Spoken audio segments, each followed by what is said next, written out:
حشام بن عروہ نے اپنے باپ عروہ سے خبر دی، انہوں نے ام المومنین حضرت عائشہ رضی اللہ تعالی عنہا سے کہ آپ نے بتلایا کہ رسول کریم صلی اللہ علیہ وسلم نے ایک مرتبہ بیماری کی حالت میں میرے ہی گھر میں نماز پڑھی۔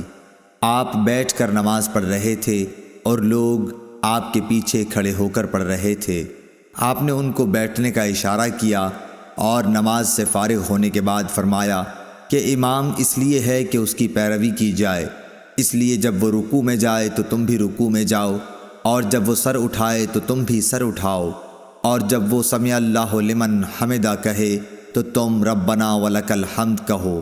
اور جب وہ بیٹھ کر نماز پڑھے تو تم بھی بیٹھ کر نماز پڑھو۔ صحیح بخاری حدیث نمبر 688۔